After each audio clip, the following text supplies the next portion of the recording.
Chapter 10. Heyday. 1. His activities were of increasing complexity. A stock exchange ticker was installed, for he meant to keep his eye on the stock market.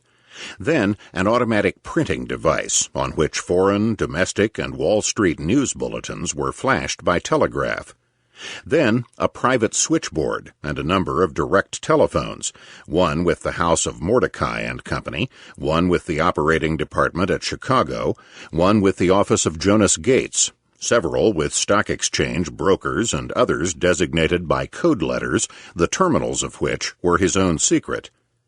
He worked by no schedule, hated to make fixed appointments, and took people as they came. They waited in the reception room, which of necessity became his antechamber.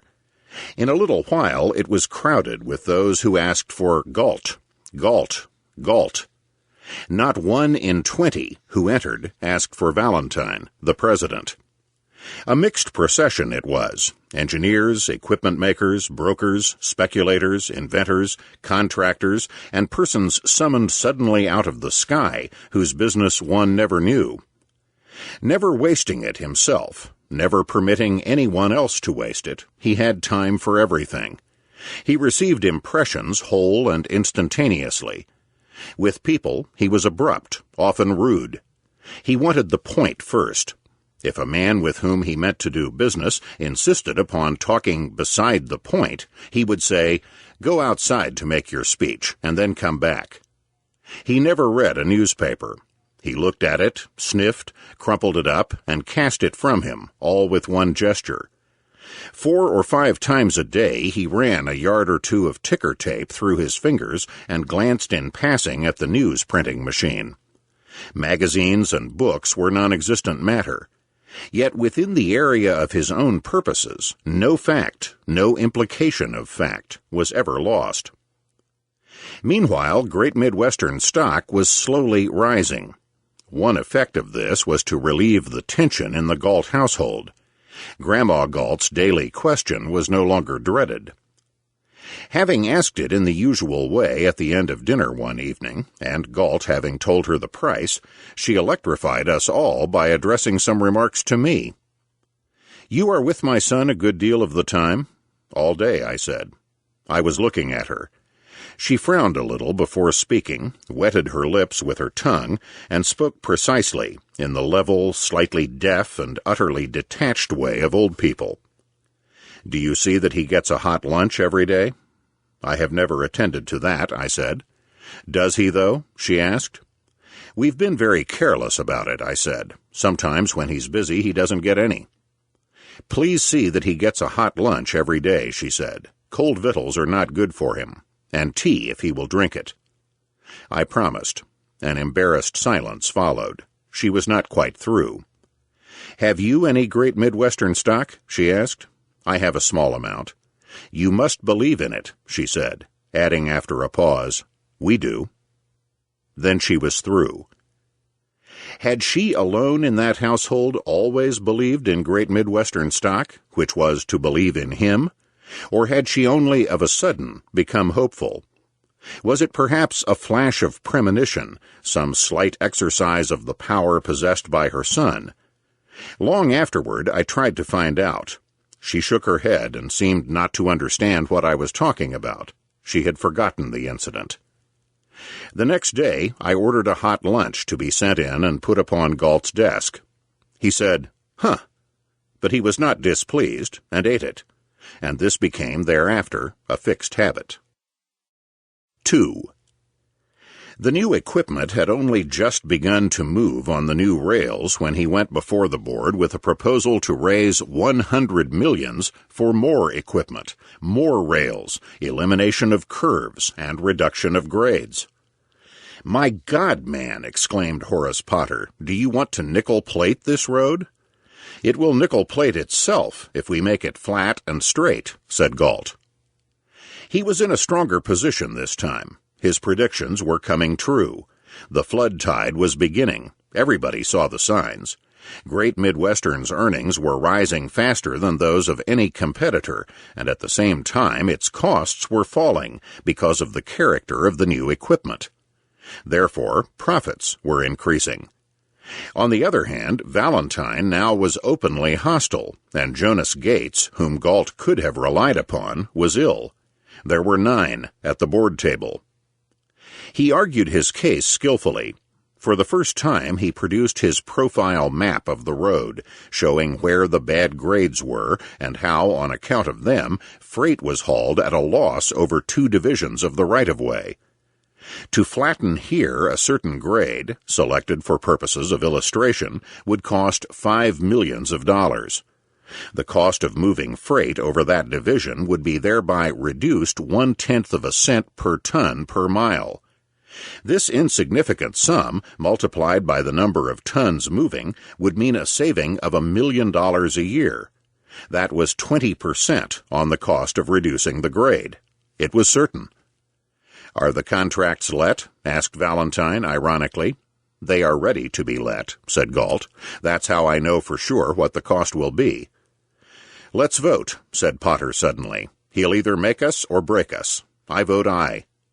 The ayes carried it. There were no audible noes. Valentine did not vote. 3. At this time, Galt was laying the foundation for an undisclosed structure.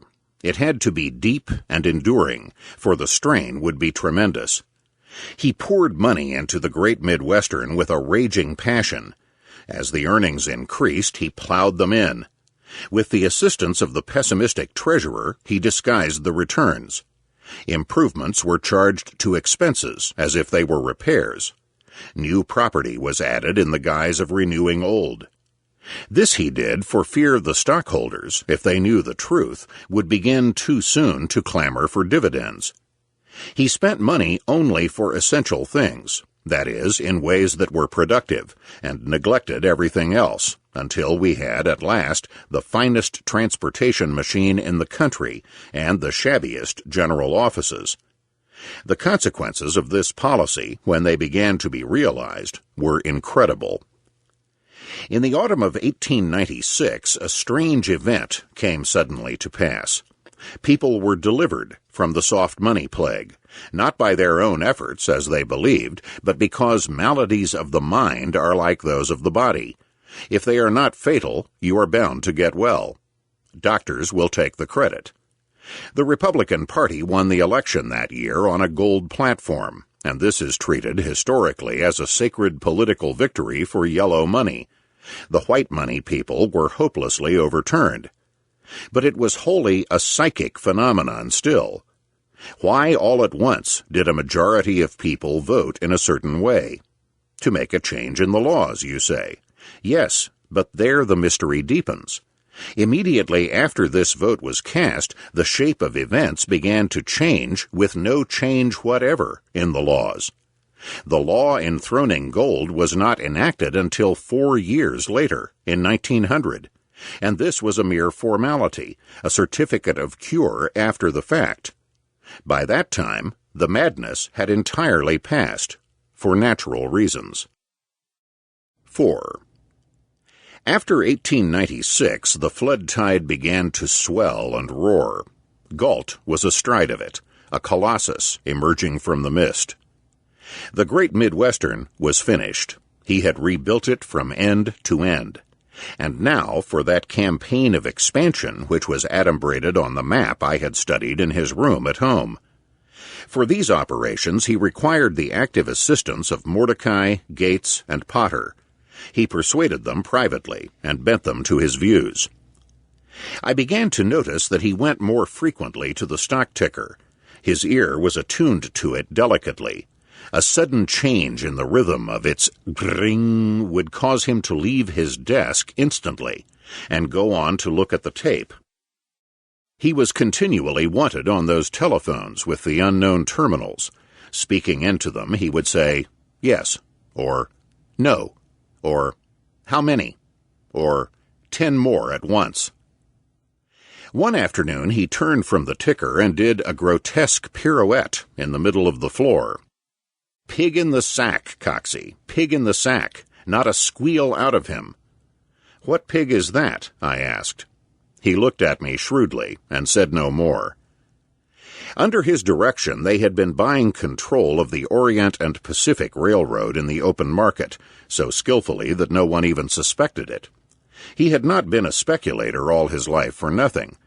What set him off at that moment was the sight of the last few thousand shares passing on the tape. Valentine was in Europe for his annual vacation. Galt called a special meeting of the directors. He talked for an hour on the importance of controlling railroads that could originate traffic. The Great Midwestern did not originate its own traffic. The Orient and Pacific was a far western road with many branches in a rich freight-producing area. The Great Midwestern had been getting only 1/3 of its eastbound freight, and it was a very profitable kind of freight, moving in solid trains of iced cars at high rates. The other 2/3 had been going to competitive lines. It would be worth nearly $15 million a year for the Great Midwestern to own the Orient and Pacific and get all of its business. A syndicate had just acquired a controlling interest in Orient and Pacific stock, and he, Galt, had got an option on it at an average price of $40 a share. The Great Midwestern could buy it at that price. What was the pleasure of the board? The substance was true. The spirit was rhetorical. The formal pleasure of the board was already prepared. 4 members, listening solemnly as to a new thing, had assisted in the purchase. Galt, Potter, Gates, and Mordecai were the syndicate. Potter, as usual, called for the vote and voted aye. The rest followed. A brief statement was issued to the Wall Street news bureaus. It produced a strange sensation. An operation of great magnitude had been carried through so adroitly that no one suspected what was taking place, not even the Orient and Pacific Railroad Company's own bankers. They were mortified unspeakably. More than that, they were startled, and so were all the defenders of wealth and prestige in this field of combat, for they perceived that a master foeman had cast his gage among them, and they scarcely knew his name. 20 minutes after our formal statement had been delivered to the Wall Street news bureaus, the waiting room was full of newspaper reporters demanding to see the chairman. "But what do they want?" asked Galt, angry and petulant. "We've made all the statement that's necessary." "They say they must talk to somebody since it is a matter of public interest. The bankers have referred them here. There's nobody but you to satisfy them. Tell them there's nothing more to be said." "I've told them that. They want to ask you some questions." It was his first experience, and he dreaded it. "We'll have a look at them," he said. "Let them in." As they poured in, he scanned their faces. Picking out one, a keen, bald, pugnacious trifle, he asked, "Who are you?" "I'm from the Evening Post." He put the same question to each of the others, and when they were all identified, he turned to the first one again. "Well, Posty, you look so wise. You do the talking. What do you want to know?" Posty stepped out on the mat and went at him hard. Why had control of the Orient and Pacific been bought? What did it cost? How would it be paid for? Would the road be absorbed by the Great Midwestern or managed independently? Had the new management been appointed?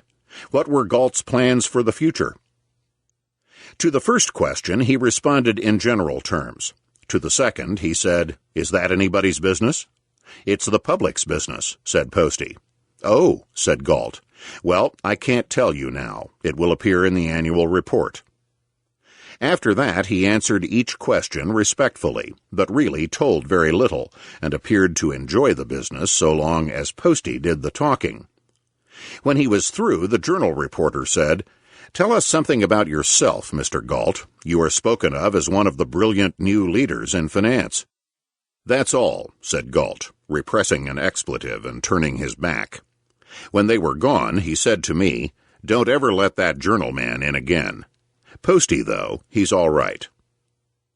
All accounts of the interview, so far as that went, were substantially correct. In some papers there was a good deal of silly speculation about Galt. The Journal reporter went further with it than anyone else, described his person and manners vividly, and went out of his way 3 times to mention, in a spirit of innuendo, that there was a stock ticker in Galt's private office, with sinister reference to the fact that before he became chairman of the Great Midwestern, he had been a stock exchange speculator. I called Galt's attention to this. "Yes," he said, "we're out in the open now, where they can shoot at us." 5. The Orient and Pacific deal brought on the inevitable crisis. Valentine was in Paris. An American correspondent took the news to him at his hotel and asked for comment upon it. He blurted his astonishment. He knew nothing about it, he said, and believed it was untrue. This was unexpected news. The correspondent cabled it to his New York paper, together with the statement that Valentine would cut his vacation and return immediately. Wall Street scented a row. It was rumored that Valentine was coming home to depose Galt, also that the purchase of the Orient and Pacific would be stopped by injunction proceedings. Comment unfriendly to Galt began to appear in the financial columns of the newspapers. Great Midwestern stock now was very active in the market. This gave the financial editors their daily text. They spoke of its being manipulated, presumably by insiders, and it filled them with foreboding to remember that the man now apparently in command of this important property was formerly a stock exchange speculator, with no railroad experience whatever. We easily guessed what all this meant. Galt had no friends among the financial editors. He did not know one of them by sight or name. But Valentine knew them well, and so did those bankers who had lost control of the Orient and Pacific. The seed of prejudice is easily sown. There is a natural, herd-like predisposition to think ill of a newcomer. That makes the soil receptive. Galt was serene until one day suddenly Jonas Gates died of old age and sin, and then I noticed symptoms of uneasiness. I wondered if he was worried about those papers I had witnessed in his private office on the day the Great Midwestern failed. The executors, of course, would find them. On reaching New York, Valentine's first act was to call a meeting of the board of directors. He was blind with humiliation. First, he offered a resolution so defining the duties and limiting the powers of the chairman of the board as to make that official subordinate to the president. Then he spoke. Owing to the sinister aspect of the situation and to the importance of the interests involved, he felt himself justified in revealing matters of an extremely confidential character. It had come to his knowledge that there existed between the chairman and the late Jonas Gates a formal agreement by the terms of which Gates pledged himself to support Galt for a place on the board of directors, and Galt, on his part, in consideration of a large sum of money, undertook first to gain control of the company's affairs and overthrow the authority of its president. Would the chairman deny this? But wait, there was more.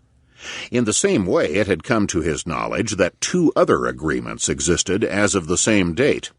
One provided that when Galt had gained control of the company's policies, he would cause it to buy the Orient and Pacific Railroad, in which Gates was then a large stockholder. The third was a stipulation that a certain part of Gates' profit on the sale of his Orient and Pacific stock to the Great Midwestern should apply on Galt's debt to him. Would the chairman deny the existence of these agreements? Still not waiting for a reply, not expecting one, in fact, he offered a second resolution, calling for the resignation of Henry M. Galt as chairman of the board, his place to be filled at the pleasure of the directors. Galt all this time sat with his back to Valentine, gazing out the window with a bored expression. His onset was dramatic and unexpected. With a gesture to circumstances, he rose, thrust his hands in his pockets, and began walking slowly to and fro behind Valentine. "I hate to do it," he said. "I like old dog Trey here, but he won't stay off the track. If he wants to get run over, I can't help it. Those agreements he speaks of, without saying how he got hold of them, they are true. I had a lot of GM stock when the company went busted. The stock records will show it. I was in a tight place, and went to Gates for money to hold on with. He laughed at me, didn't believe the stock was worth $1, he said. I spent hours with him telling him what I knew about the property, showing him its possibilities. I had made a study of it. I spoke of the Orient and Pacific as a road the GM would have to control. That would suit me, he said. I've just had to take over a large block of that stock for a bad debt. I said, all the better. With your stock accounted for, it will be easier to buy the rest. And so it was. But that's ahead of the story. Gates said one trouble with the GM was Valentine. I knew that too. The end of it was that I persuaded him. He took everything I had and loaned me the money. The agreement was that the stuff I pledged with him for the loan could be redeemed only provided my plans for the development of the GM were realized and certain results appeared. Otherwise, he was to keep it. It was the devil's own bargain. I was in a hole, remember? Had the bear in my arms and couldn't let go, and you all knew Gates. Valentine interrupted. He spoke without looking around. One of your plans for the development of the Great Midwestern was the elimination of the president. Exactly, said Galt. The president at that time was not president, but receiver. He was receiver for a property he had managed into bankruptcy. Well, that part of the agreement has been kept. There ain't any doubt about who's running the GM. I'm running it, subject to the approval of the directors. 5 minutes after I was elected chairman of this board, I took the traffic manager's resignation in that room out there, under threat of having him indicted for theft. He was the president's friend. I did this without the president's sanction or knowledge. The place was rotten with graft. We were paying extortionate prices for equipment and materials because the equipment makers and the material men were our friends. Our pockets were wide open. Listen to this. From typewritten sheets he read a wrecking indictment of the old Valentine management, setting out how money had been lost and wasted and frittered away, how the company had been overcharged, underpaid, and systematically mulcted. He gave exact figures, names, dates, and ledger references. She's all right now, he said, clean as a grain of wheat. I'm telling you what was. I don't intimate that the president took part in plucking the old goose. I don't say that. He was too busy making public speeches on the miseries of railroads to know what was going on. Valentine was not crushed. He showed no sense of guilt. No one believed him guilty, in fact. What he represented, tragically and with great dignity, was the crime of obsolescence. A stronger man was putting him aside in a new time. He started to speak, but Potter spoke instead. I moved to strike all this stuff off the record, he said, and let matters rest as they are. He pushed back his chair. Everyone but Valentine arose. There was no vote. Officially, nothing had been transacted. The president was left sitting there alone, with his resolutions in front of him. All that Galt said was true. It was probably not the whole truth. His transaction with Gates seemed on the face of it too strange to be so briefly and plausibly explained. One fact, at least, he left out, which was that Gates hated Valentine with a fixation peculiar to cryptic old age. Nobody knew quite why. He was possibly more interested in revenge upon Valentine than in the future of the Great Midwestern. It may be surmised also that he had some intuition of Galt's latent power, just as Mordecai had, and placed a bet on him at long, safe odds. It was Galt who took the risk. And as for the Orient and Pacific deal, that did not require to be defended on its merits, for there was already a profit in it for the company. After this, Valentine should have resigned. Instead, he carried the fight outside, over all persuasion. It became a nasty row. He publicly attacked the company's purchase of the Orient and Pacific, denounced Galt personally, and solicited the stockholders for proxies to be voted at the annual meeting for directors who would support him. His acquaintance with the financial editors, several of whom were his warm friends, gave him an apparent advantage. All the newspapers were on his side. But nobody then knew how Galt loved a fight. He poured his essence into it and attained to a kind of lustful ecstasy. His methods were both direct and devious. To win by a safe margin did not satisfy him. It must be a smashing defeat for his opponent. He, too, appealed to the stockholders. Valentine, in one way, had played into his hands. His complaint was that Galt had seized the management. Well, if that were true, nobody but Galt could claim credit for the results, and they were beginning to be marvelous. Great Midwestern's earnings were improving so fast that Galt's enemies must resort to malicious innuendo. They said he was a wizard with figures, which was true enough, and that possibly the earnings were fictitious, which was not the case at all. Long before the day of the annual meeting, Galt had a large majority of the stockholders with him. Nevertheless, he sent me abroad to solicit the proxies of foreign stockholders. They were easy to get. I was surprised to find that the foreigners, who are extremely shrewd in these matters, with an instinct for men who have the money-making gift, had already made up their minds about Galt. They had been watching his work, and they were buying Great Midwestern stock on account of it. When it came to the meeting, Valentine had not enough support to elect one director. His humiliation was complete. Then he resigned, and Galt was elected in his place, to be both chairman and president. He was not exultant. For an hour he walked about the office with a brooding, absent air. This was his invariable mood of projection. He was not thinking at all of what had happened. He put on his hat and stood for a minute in the doorway. Looking back, he said, "Hold tight, Coxey," and slammed the door behind him.